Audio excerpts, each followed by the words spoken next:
प्रेम से बोलो गुरुदेव लक्ष्मण बाबा की जय।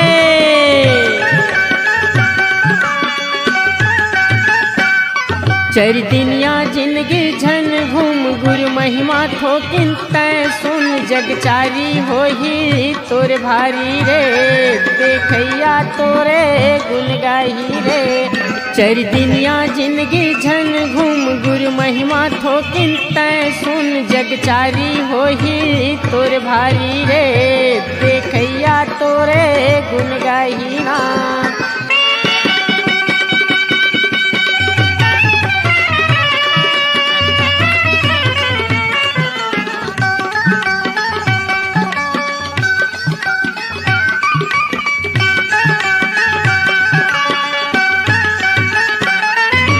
गुरु बिना गा जिंदगी अधूरा नहीं होएगा पूरा। घुर जाही माटिक तोर चोला नहीं सकला ही धूरा। गुरु बिना गा जिंदगी अधूरा नहीं होएगा पूरा।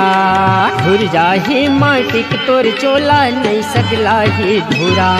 तन मन मासूरिया ले करम के गुरु बना ले ए चोला नैया तर जाही रे ए देखैया तोरे गुन गाही रे।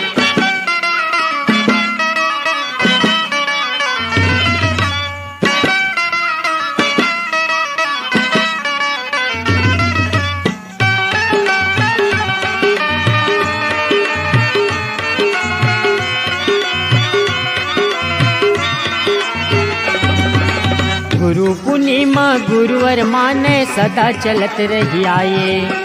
बिन पाती के फूले अधूरा कहाँ ले वो ममाए। गुरु पूर्णिमा गुरुवर माने सदा चलत रही आए।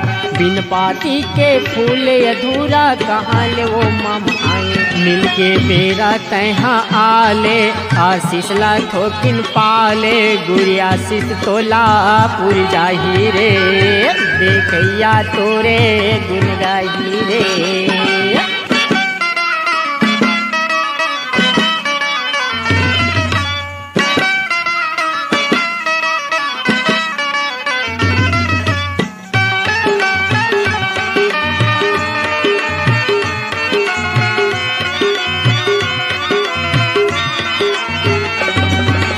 आए हवन दरबार धनोरा जी हाँ सबो सकलाए।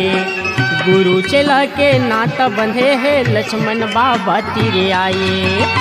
आए हवन दरबार धनोरा जी हाँ सबो सकलाए। गुरु चला के नाता बंधे है लक्ष्मण बाबा तीरे आए। गुर पाछू तय चिन्हाबे भनोरा मत आबे गुलाब राजू तोला सूर्या हीरे मौनिया तू भला तर जाही रे।